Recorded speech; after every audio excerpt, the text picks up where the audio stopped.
வணக்கம். Welcome to கதை திரட்டு. இந்த வீடியோல நம்ம என்ன கதை கேட்க போறோம்னா, அம்மாவின் முத்தங்கள் கதையின் 4வது பகுதி. நம்ம சேனலை இதுவரைக்கும் சப்ஸ்கிரைப் பண்ணாதவங்க சப்ஸ்கிரைப் பண்ணுங்க. பக்கத்தில் இருக்கிற பெல் ஐகானை கிளிக் பண்ணி ஆல்ங்கிற ஆப்ஷனை பிரஸ் பண்ணுங்க. ஸோ தட் நான் போடுற கதைகளை உடனுக்குடனே நீங்க கேட்கலாம். வாங்க கதைக்குள்ள போகலாம். அன்று வீடே கோலாகலமாயிருந்தது. ரமேஷ் டாக்டர் ஆகிவிட்டான். நேராக தாத்தாவிடம் வந்தான். அவர் கால்களில் வீழ்ந்து வணங்கினான். நாராயணன் பனிக்கும் கண்களுடன் ரமேஷை ஆறத் தழுவிக் கொண்டார். ஜெகநாதன் பெருமிதத்துடன் மகனை தட்டி கொடுத்த போது அந்த தட்டலை ரமேஷால் ரசிக்க முடியவில்லை, ஏற்றுக்கொள்ளவும் முடியவில்லை. 20 வருடமாகியும் பார்த்ததை மறக்க முடியவில்லை. தாத்தா, நான் என் ஃப்ரெண்ட்ஸ்களோட பேசிட்டு வரேன் தாத்தா. எப்போ வருவேன்னு சொல்ல முடியாது, கொஞ்ச நேரமாகும் தாத்தா சொல்லிவிட்டு முதலில் தன் அறைக்குள் சென்றான். அம்மாவின் புகைப்படத்தை கையில் எடுத்து கொண்டான். அம்மா, நான் ஸ்டேட் ஃபர்ஸ்ட்டுமா. அம்மா, உன்னோட ஆசீர்வாதம் தாம்மா நான் இத்தனை நல்ல மார்க்குகள் வாங்க காரணம். அம்மா.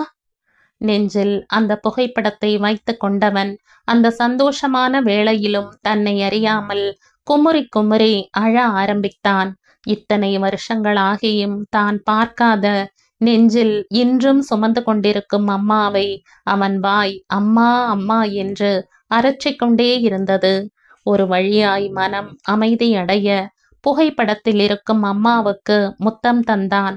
எப்போதும் போல் அதை வைத்துவிட்டு கண்களை துடைத்து கொண்டான். குளியல் அறைக்கு சென்று நன்கு குளித்தான். அப்படியும் கண்களில் லேசாக செவ்வரி, இமைகளின் ஓரம் லேசாக வீங்கி இருந்தது. உடை அணிந்த பின் வெளியே வந்தான்.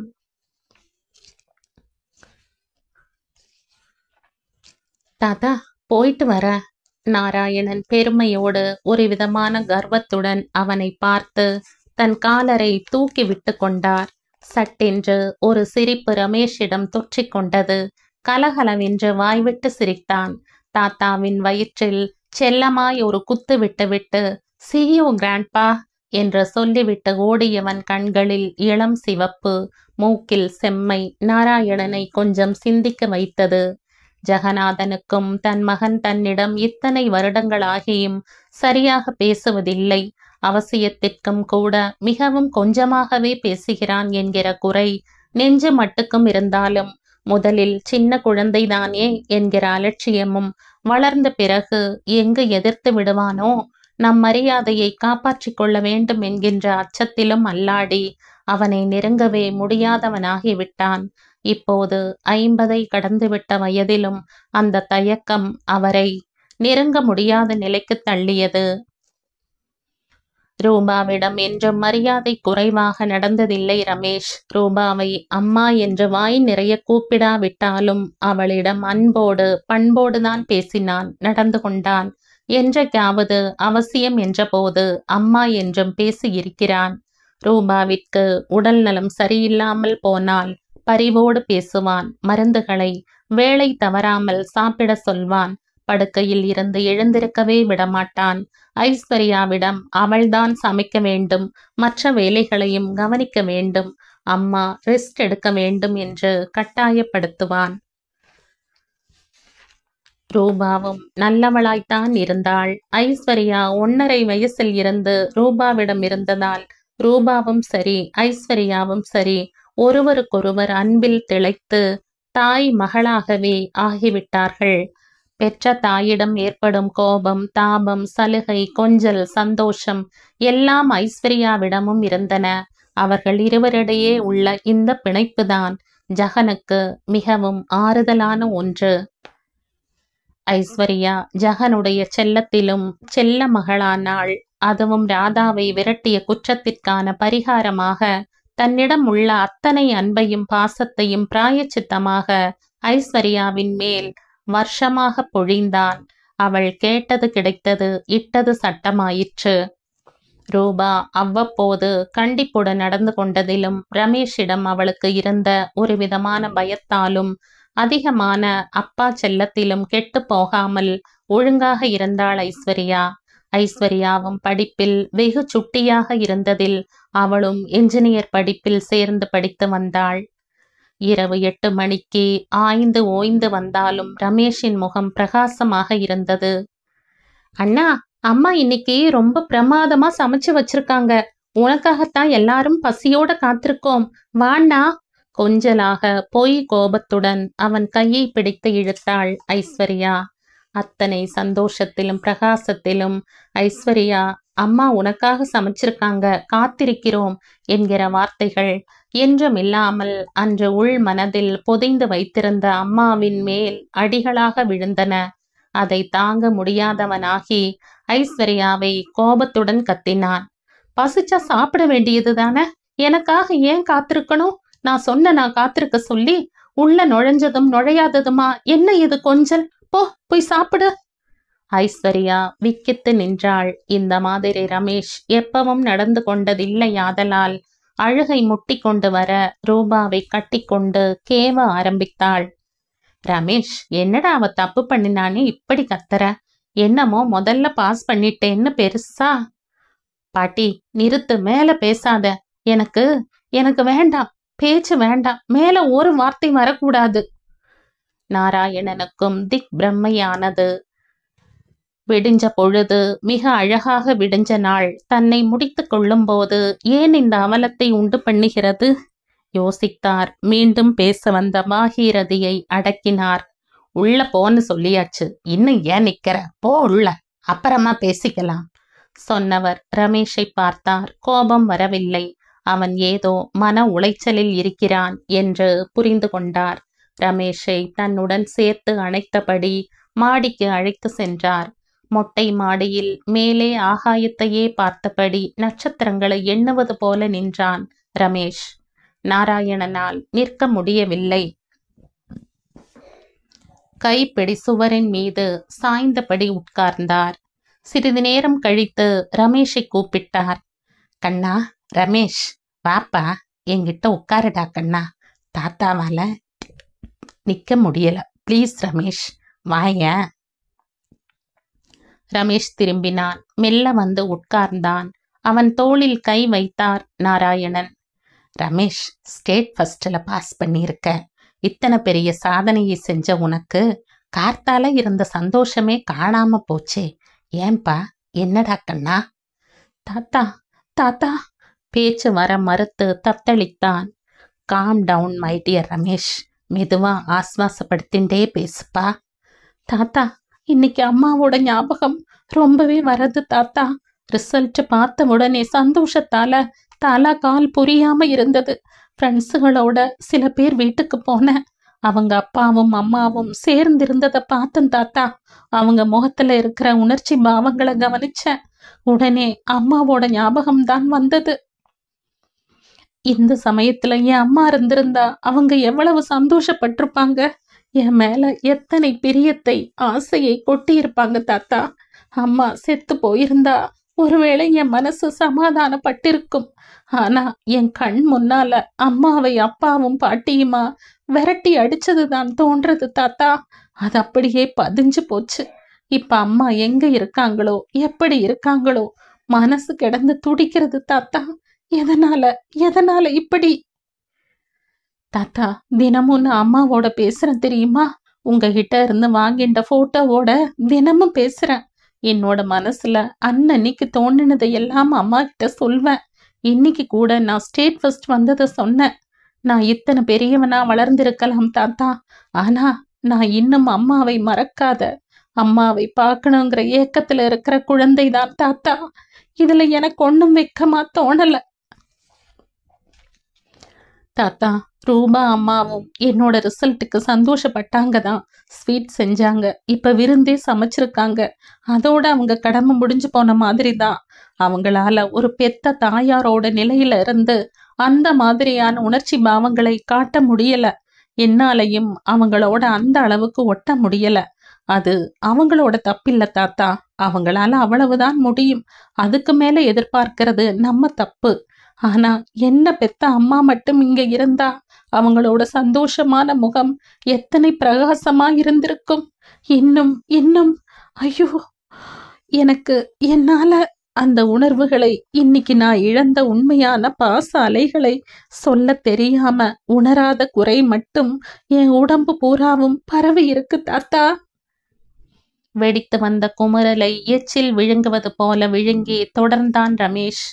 தாத்தா, உங்க ஒருத்தருக்காகத்தான் தாத்தா இந்த வீட்டுல இருக்க. என் அம்மாவின் இழப்பை உங்களை வச்சுதான் சமாதானப்படுத்திக்கிறேன் தாத்தா. இன்னைக்கு நான் அடைந்த வெற்றியின் சந்தோஷம் முழுமையானதுன்னு என்னால சொல்ல முடியல. இத்தனை சந்தோஷத்திலும் நிச்சயமா குறை இருக்கு தாத்தா. நாராயணன் மனதில் தன் பேரனின் தாபம் ஒரு பெரிய சூறாவளியையே ஏற்படுத்தியது. அந்த சூறாவளியில் அவரே சுழன்று சுழன்று பாகீரதியையும் ஜெகநாதனையும் அடித்து நொறுக்கினார்.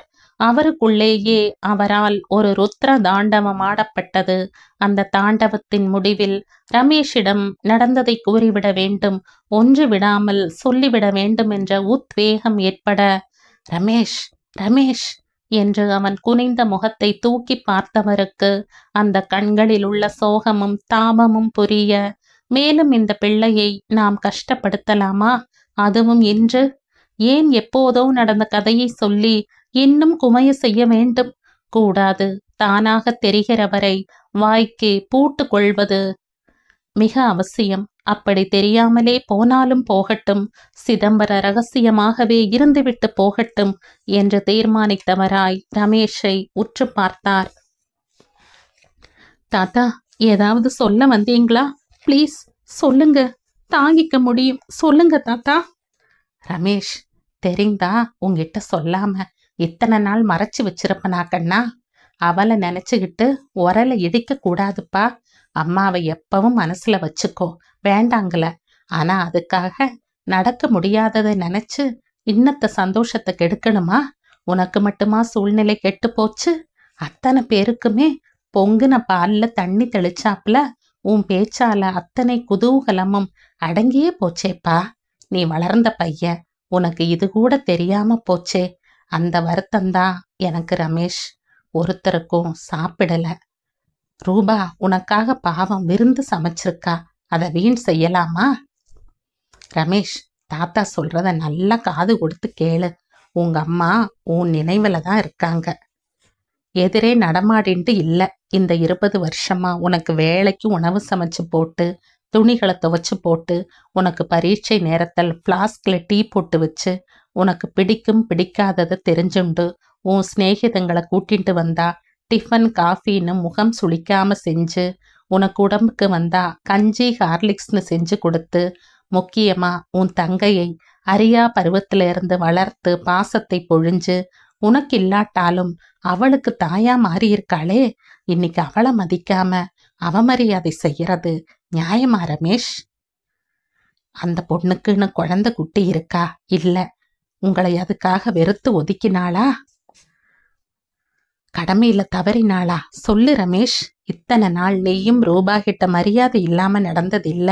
உன் மனசுல உன் அம்மாவா இருந்தாலும் அவ மேல வெறுப்ப காட்டல.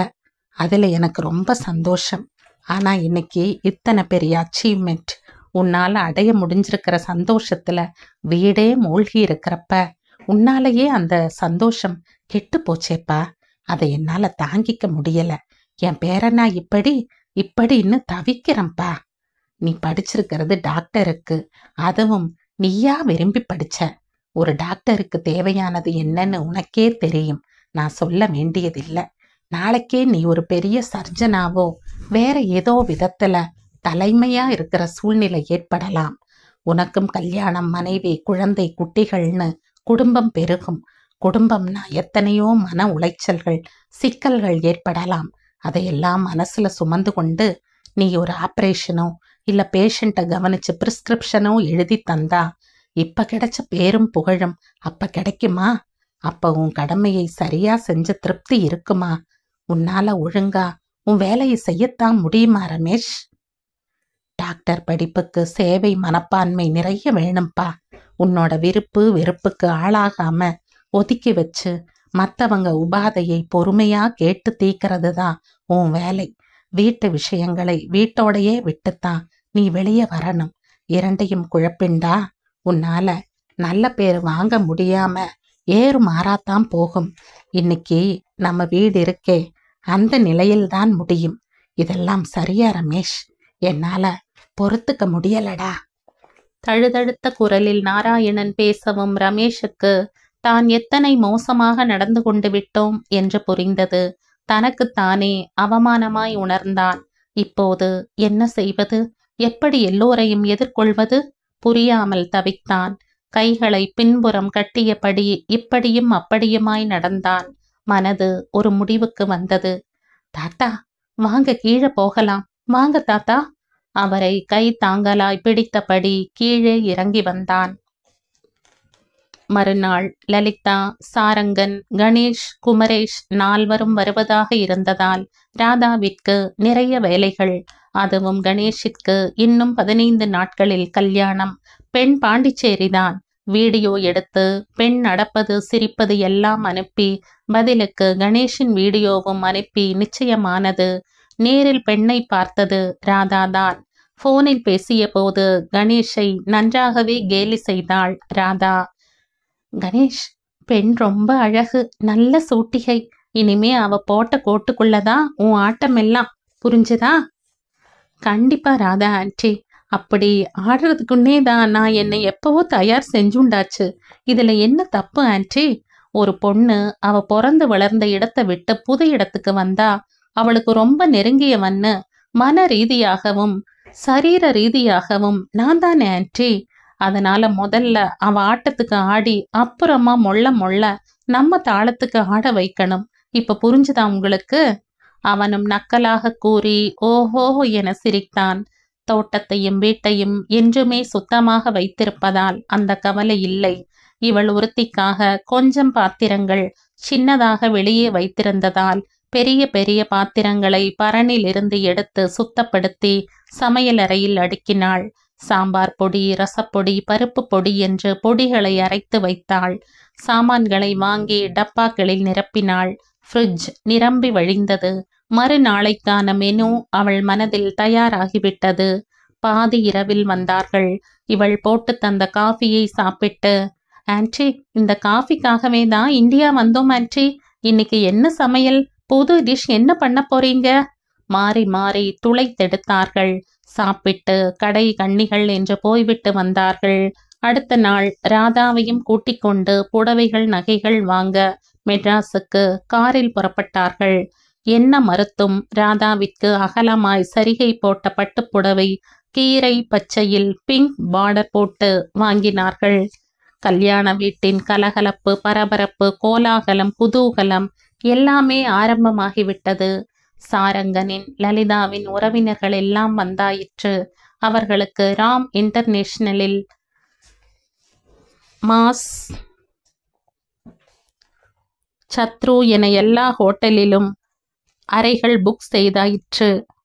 ஆனால் சாப்பாடு மட்டும் இவர்கள் வீட்டில்தான். 2 சமையற்காரர்களை கல்யாணம் வரை ஏற்பாடு செய்திருந்ததால் மற்ற வேலைகளை கவனிக்கவும் பேசவும் சிரிக்கவும் பொழுது நிறைய இருந்தது. சாப்பிட வரும் உறவினர்களை நல்ல முறையில் உபசரிக்கவும் முடிந்தது. ராதாவிற்கு என்ன பரிசு இவர்களுக்கு கொடுப்பதென்று தெரியவே இல்லை. ஆனால் கல்யாண பெண் கீதாவிற்கு பாலேடு நிறத்தில் பட்டு வாங்கி அதில் இவளே நல்ல டிசைனை பூக்களும் இலைகளும் முட்டுகளுமாய் எம்ப்ராய்டரி செய்து இவர்கள் வரும் முன்னே முடித்து மடித்து வைத்து விட்டாள். லலிதா, சாரங்கன், கணேஷ் மூவருக்கும் அன்னை அரவிந்தர் சின்னங்களை டாலர்களாக செய்து வைத்தாள். பெண் அழைப்பு, மாப்பிள்ளை அழைப்பு என்ற கல்யாண சத்திரத்திற்கு அனைவரும் சென்றாயிற்று. மண்டபத்தை அலங்கரித்த அழகே அழகு.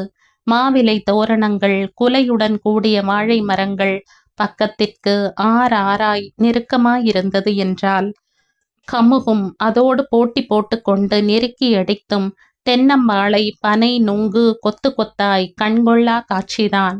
நாதஸ்வரமும் காதை ரம்யமாக்கின. கல்யாணம் முடிந்து வந்த பிரசன்டேஷன்களை குமரேஷும் ராதாவுமாய் அவர்களுக்கென இருந்த அறையில் அடுக்கி வைத்தார்கள். சாப்பாடும் பேச்சும் சந்தடியாயிருக்க மண்டபத்தில் கீழ் தளத்தில் இருந்த சாப்பாட்டு கூடத்துக்கு லலிதாவிடம் ஏதோ கேட்க படி இறங்கினாள் ராதா. ரமேஷ் என்ற பெயரை கேட்டதுமே உடல் சிலிர்க்க அவன் தன் மகனாயிருப்பானோ என்ற இதயம் ஒரு கணம் துடிக்க மறந்து நிற்க, யார் என்று எட்டி பார்ப்பதற்குள் அந்த வாலிபன் அவள் கண் பார்வையிலிருந்து மறைந்தே போனான். மறுபடியும் இந்த கூட்டத்தில் அவனை கண்டுபிடிக்க வேண்டுமே. எப்படி எப்படி? அவன் என்ன ட்ரெஸ் போட்டிருந்தான்? கட்டம் போட்ட ஷர்ட் தானே? இல்ல, பிளெயின் ப்ளூ மாதிரி இருந்தது தானே? இல்ல, நான் சரியா பார்க்கலையே. தடுமாறினாள், தத்தளித்தாள். இப்போ கீழே இறங்கி லலிதாவை பார்ப்பதா, மேலே ஏறி அந்த முகம் தெரியாத ரமேஷை தேடுவதா? என்ன ஆன்ட்டி, படியிலேயே நிக்கிறீங்க? அம்மா உங்களை தேடிக்கிட்டு இருக்காங்க, வாங்க ஆன்ட்டி. குமரேஷ் அவள் கையை பிடித்து தடதடவென்று இழுத்து கொண்டு சாப்பாட்டு கூடத்தை அடைந்தான். அதன் பிறகு அவளுக்கு அந்த வாலிபனை தேடும் சந்தர்ப்பம் கிடைக்கவில்லை. அவளும் தன் எண்ணத்திற்கு முற்றுப்புள்ளி வைத்துவிட்டு மற்ற வேலைகளில் ஈடுபடுத்தி கொண்டு பிறகு அதை மறந்தும் போனாள். ஆனால் விதி ஒரு தாயையும் மகனையும் சந்திக்க வைக்க இன்னும் கொஞ்ச நேரம் எடுத்துக்கொண்டதுதான் உண்மையாகி போனது. கீழே வந்த ரமேஷ் என்றும் இல்லாமல் அன்று ரூபாவை வாய் நிறைய அம்மா அம்மா என்று அழைத்தபடியே அவள் அருகில் சென்றான். அவளை தன்னோடு தோளின் மேல் கை போட்டு அழைத்து கொண்டு சமையலறைக்கு சென்றான். ஐஸ்வர்யா, ஐஸ், சீக்கிரமா, எல்லாருக்கும் டைனிங் டேபிள்ல தட்டு வை. ஐஸ்வர்யா ஓடி வந்து அவனை வியப்போடு பார்த்து அண்ணா என்றாள். ரொம்ப சாரி ஐசு, ப்ளீஸ் என்னமோ மூட் அவுட், அதான் சாரிம்மா ஐசு. எல்லாரையும் சாப்பிட கூட்டிண்டு வா, சேர்ந்து சாப்பிடலாம். போ ஐஸ்வர்யா, குவிக். சந்தோஷத்தோடு ஓடினாள் ஐஸ்வர்யா. ரூபாவிடம் வந்தான் ரமேஷ். என்னை மன்னிச்சிருங்கம்மா, ஒரு சந்தோஷமான நாளை என்னாலேயே கெடுத்துட்டேன். உங்க மனசையும் ரொம்பவும் புண்படுத்திட்டேன். ப்ளீஸ்மா, சாரிம்மா. இனிமே எப்பவும் இப்படி நடக்காதும்மா, ப்ளீஸ் வாங்க. அங்கிருந்த ஸ்வீட்டை எடுத்து ரூபாவின் வாயில் திணித்தான். அவளை டைனிங் சேரில் உட்கார வைத்து மறுக்க சமைத்த பதார்த்தங்களை எல்லாம் அவனே கொண்டு வந்து அழகாக வைத்தான். அவள் அருகிலேயே தானும் உட்கார்ந்தான். சாப்பிடுங்கம்மா, தாத்தா வாங்க. ஐசு, எல்லாருக்கும் முதல்ல ஸ்வீட்டை போடு, அப்புறமா மத்ததெல்லாம். ஒவ்வொன்றையும் ரசித்து ருசித்து சாப்பிட்டான். கூடவே ரூபாவுக்கும் தன் கைப்படவே பரிமாறினான். தான் செய்த தவறுக்கு தன் அன்பாலேயே ஈடு கட்டினான் ரமேஷ். நாராயணனுக்கு தன் பேரன் தன் பேச்சுக்கு கட்டுப்பட்டு அதை ஏற்று ரூபாவிடம் அன்பாக அரவணைப்புடன் நடந்து கொண்டது திருப்தியாகவும் மகிழ்ச்சியாகவும் இருந்தது. ரூபா, இன்னைக்கு உன் பிள்ளை முதல்ல வந்து பாஸ் பண்ணினதுக்கு முதல் தரமான சமையல் செஞ்சிருக்கையே. இத்தனை நாள் இந்த கைபாகத்தை எங்கம்மா ஒளிச்சு வச்சிருந்த? என்ன தாத்தா, வஞ்சக புகழ்ச்சியா? அம்மா என்னைக்கு கோணாமானான்னு சமைச்சிருக்காங்க சொல்லுங்க பார்க்கலாம். உங்களுக்கு பாட்டி கையால சாப்பிட்டு சாப்பிட்டு நாக்கு மரத்து போயிருச்சு. அம்மாவோட கை பாகத்தை தெரிஞ்சுக்கிற நிலையே இன்னைக்குதான் வந்திருக்கு. அதை தெரிஞ்சுக்காம ஏன் குத்தம் சொல்றீங்க?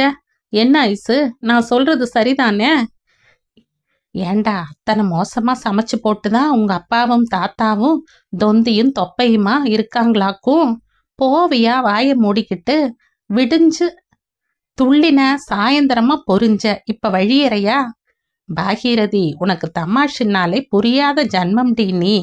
தாத்தா வேண்டாம் தாத்தா, பாட்டி சொன்னா சொல்லிட்டு போகட்டுமே. சாப்பிட்றப்ப இதையும் தமாஷா எடுத்துக்கங்க, பிரச்சனையாக்க வேண்டாம் தாத்தா ப்ளீஸ். ஒரு வழியாக சாப்பாடு சம்பிரமமாய் முடிந்தது. ஜெகநாதனுக்கு தன் மகன் ரமேஷ் இத்தனை உயர்ந்த விதத்தில் பாஸ் செய்ததற்கு தானும் ஏதாவது செய்ய வேண்டும் என்று தோன்றியது. கொஞ்சம் தயக்கமாகவும் இருந்தது. ஆனாலும் மகனிடம் நெருங்கி நின்றான். ரூபா, நீ விருந்து சமைச்சு போட்டு பிள்ளைங்களை கவர்ந்துட்ட. நானும் என் பங்குக்கு ஏதாவது செய்ய வேண்டாமா? எல்லாரும் சீக்கிரம் புறப்படுங்க, சினிமாவுக்கு போகலாம். ரமேஷ் கிளம்புப்பா. என்ன சினிமான்னு நீயே டிசைட் பண்ணு. ரமேஷ் தாத்தாவை பார்த்தான். என்னடா என்ன பாக்குற? நான் கிழவன்தான், ஆனா மனசுல இளைஞன். என்னையே சொல்லுங்கிறையா? சரி, நல்ல லவ் படமா எதுல போகுதோ அதுக்கு போகலாம். என்ன பாகி, சரிதானே? பாகீரதி நச்சென்ற தோள்பட்டையில் முகவாயை இடித்தபடி உள்ளே சென்றவள் 5 நிமிடங்களில் வேறு புடவை கட்டி ரெடியாகி வந்து நிற்க எல்லோரும் பெருங்குரலில் சிரித்தார்கள். நாட்கள் வெகு வேகமாக நழுவி போயின. ரமேஷ் மேற்கொண்டு ஹவுஸ் சர்ஜன் படித்து MDக்கு படிக்க ஆரம்பித்தான். அப்போதுதான் அவனுடன் படித்த குணாவின் தங்கை கீதாவுக்கு கல்யாணம் நிச்சயமாகியது. நெருங்கிய சிநேகிதனான ரமேஷை கல்யாணத்திற்கு அழைத்து கொண்டு போனான். அந்த கீதா தான் கணேஷை கல்யாணம் செய்து கொண்டது. அந்த ராதா தான் இந்த ரமேஷின் பெற்ற தாயார். ராதா படி இறங்கும்போது தெரியாமல் இடித்துவிட்டு சாரி என்று சொல்லி தடதடவென்று மேலேறிய ரமேஷுக்கு தான் 20 வருஷமாய் பார்க்க துடிக்கும் தான் பெற்ற தாய்தான் அது என்பது தெரியாமலே போனது. விதி இன்னும் கருணை காட்டாமல் கொஞ்சம் தன் ஆட்டத்தை நீடித்தது. ரமேஷும் குணாவும் கீதாவின் கல்யாணத்தில் பொறுப்புடன் வேலை செய்தது பலரை கவர்ந்ததில் அவனுடைய விலாசத்தை குணாவின் பெற்றோரிடம் கேட்க ஆரம்பித்தார்கள். கீதாவின் பெற்றோருக்கே அப்போதுதான் அந்த எண்ணம் தோன்றியது. ஏன் நம் 2வது மகள் ரம்யாவுக்கு ரமேஷை பார்க்க கூடாது என்பதுதான். ரம்யாவும் அவர்கள் படிக்கும் காலேஜில் மனோ தத்துவத்தை படித்து வந்தாள். குணாவுடன் போனில் பேசும்போது இந்த விஷயத்தை பற்றி கூறினாள் அவன் தாயார். குணாவுக்கு இதில் விருப்பம்தான். அதனால் மெல்ல ரமேஷிடம் இந்த பேச்சை ஆரம்பித்தான். குணா, எனக்கு ஒரு விதமான ஆட்சேபனையும் இல்லை. ஆனா கல்யாணத்துக்கு அவசரப்படக்கூடாது. அப்படி அவசரம்னா அவங்க வேற மாப்பிள்ளையே பார்க்கட்டும். பெரியவங்க முதல்ல பேசட்டும். அப்புறமா நான் ரம்யா கிட்ட பேசிக்கிறேன். என்ன சொல்ற குணா? ரொம்ப சந்தோஷம் ரமேஷ். நீ ரம்யாவை பண்ணிக்கிறேன்னு சொன்னதே போதும். Take your own time. எங்க அம்மா கிட்ட சொல்லி உங்க அப்பா அம்மாவை சந்திச்சு பேச சொல்ற ரமேஷ். நீ எங்க குடும்பத்து மாப்பிள்ளையா வந்தா எல்லாரையும் விட சந்தோஷப்படுறது நான் தான். ரமேஷும் சிரித்தபடியே, குணா, எனக்கும் தங்கை ஒருத்தி இருக்காப்பா, ஞாபகம் வச்சுக்க என்றான். கல்லூரி வளாகத்தின் புல் தரையில் ரம்யாவும் ரமேஷுமாய் நடந்து கொண்டிருந்தார்கள். என்ன ரமேஷ், நம்ம கல்யாணம் நிச்சயமான உடனேயே என்கிட்ட என்னென்னமோ பேசணும்னு சொன்னீங்களாம். 1 வாரமா நீங்களும் நானுமா இந்த கேம்பஸ சுத்தி வரோமே தவிர முக்கியமா ஒன்னும் நீங்க பேசவே இல்லை. நான் தப்பா நினைச்சுப்பேன்னு தயக்கம் காட்டுறீங்களா? இல்ல ரம்யா, எப்படி எங்க இருந்து ஆரம்பிக்கிறதுன்னு தான் தெரியல. உங்க குடும்பத்தை பத்தியா ரமேஷ்? சொல்லுங்க. ஆமாம் ரம்மி, என் குடும்பத்தை பத்தி தான் சொல்லணும்னு நினைக்கிறேன். ஏன், உங்க அப்பா ரொம்ப கோபக்காரரா? உங்க வீட்டுக்கு வந்த போது நல்லா தான் பேசினார். முகம் கூட சாந்தமாத்தான் இருந்தது. அப்போ ஏன் மூஞ்சி சாந்தமா இல்லையா ரம்யா? என்ன ரமேஷ் நீங்க? உங்க முகம் மட்டுமில்ல, குரல் கூட ரொம்ப சாஃப்டா தான் இருக்கு. ஆமாம் ரம்யா, வெளியில பாக்குறவங்களுக்கு நான் ரொம்ப சாந்தமானவன் தான். ஆனா எனக்குள்ள விடாம எரிஞ்சுருக்கே ஒரு எரிமலை. அதை பத்தி உனக்கு மட்டுமில்ல, யாருக்குமே தெரியாது ரம்யா. அந்த எரிமலை தணிஞ்சாதான் நம்ம கல்யாணம். அதுக்காக எத்தனை வருஷம்னு கேட்காத, 2 வருஷம் கொடு ரம்யா ப்ளீஸ். ஏன்னா உன்னை கல்யாணம் பண்ணிட்டு நான் எந்த விதமான மன உளைச்சலும் இல்லாம சந்தோஷமா இருக்கணும்னு விரும்புற. இல்லனா நம்ம திருமண வாழ்க்கையும் பிரச்சனை ஆயிடும் ரம்மி. ப்ளீஸ் என்னை புரிஞ்சுக்க. ரமி, நீங்க என்ன ரமேஷ் போய் Rummy? Oh, Ramya, Rummy, Ramesh, Ramya. Very pleasant Rummy. நிஜமா எனக்கு ரொம்ப சந்தோஷமா இருக்கு. இனிமே உன்னாலேயே எனக்கு எல்லாம் சால்வ் ஆயிடும்னு நம்பிக்கை வந்துடுத்து ரம்மி. இனிமே எனக்கு எந்தவித தயக்கமும் இல்லை. சொல்றேன் கேளு. ரம்யா, இப்ப வீட்டுல இருக்கிற அம்மா என்னோட சொந்த அம்மா இல்ல. நிஜமா ரமேஷ்? எங்க அண்ணாவுக்கு கூட தெரியாதா? சொல்லவே இல்லையே. இல்ல ரம்யா, யாருகிட்டையும் நானோ என் தங்கையோ சொன்னது கிடையாது. அதுவும் என் தங்கையோட மனசு எந்த விதத்திலையும் பாதிக்கப்படாததுனால அவளுக்கு பிரச்சனையே இல்லை. இவங்களையே சொந்த அம்மாவா நினைச்சுட்டா. அவங்களும் ரொம்ப நல்லவங்க தான். ஆனா என்னோட சொந்த அம்மாவை எனக்கு 6 வயசு இருக்கிறப்ப என் கண்ணு முன்னாலேயே எங்க அப்பாவும் பாட்டியுமா நாய் அடிக்கிற மாதிரி அடிச்சு விரட்டினத என்னால இன்னும் மறக்க முடியல. எங்க அம்மா எத்தனை கெஞ்சினாங்க, கதறினாங்கங்கிறது இன்னும் என் கண் முன்னாலேயே நிக்குது ரம்மி. அதுக்கு காரணம் இதுவரை தெரியல.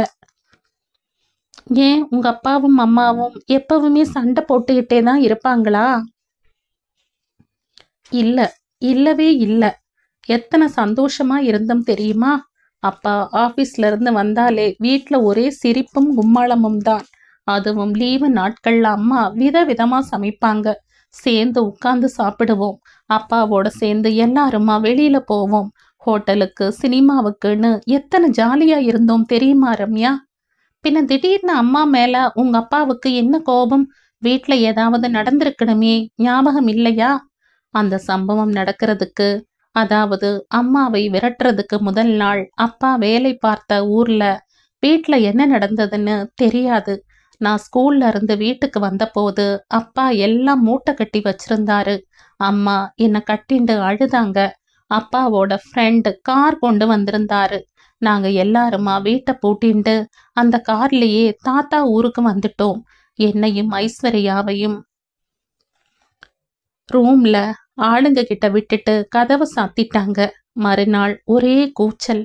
ஆனா தாத்தா சமாதானமா பேசின மாதிரி ஞாபகம்.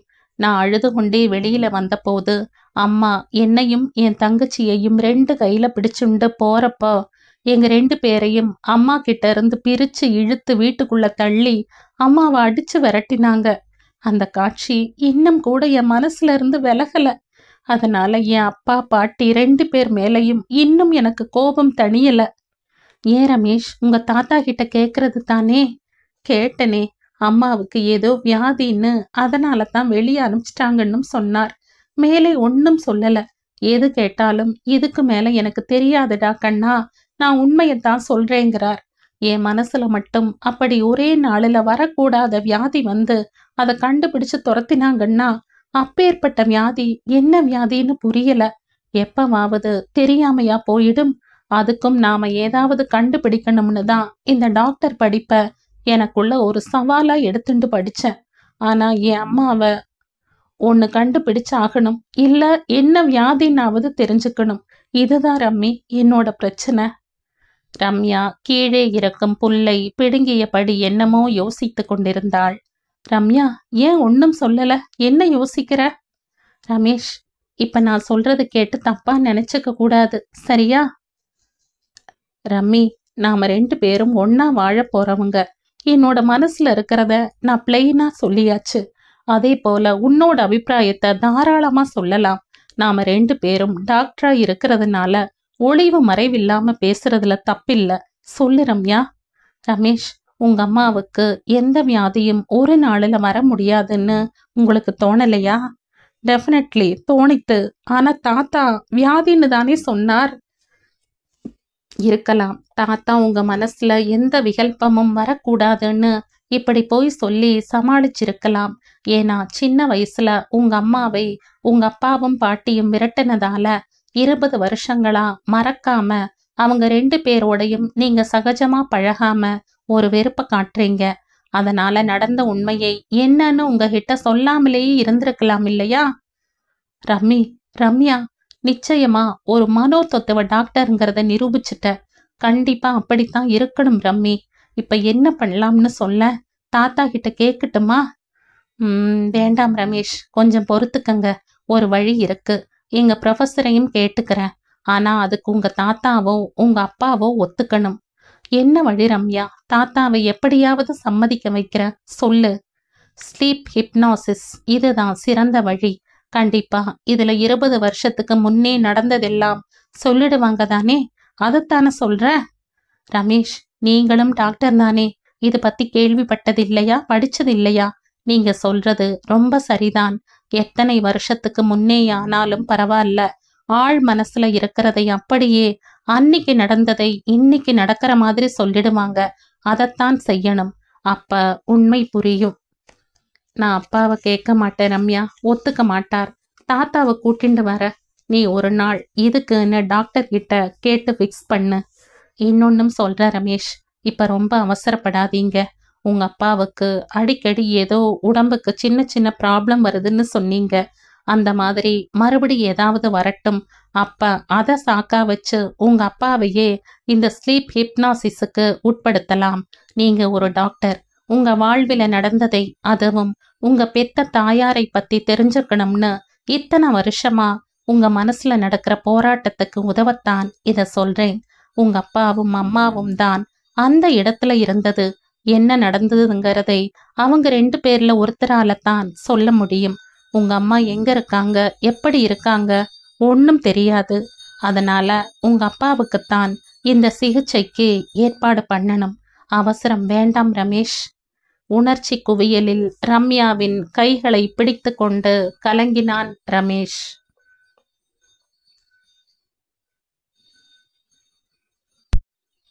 இந்த கதையின் தொடர்ச்சியை அடுத்த பதிவில் கேட்கலாம். நன்றி.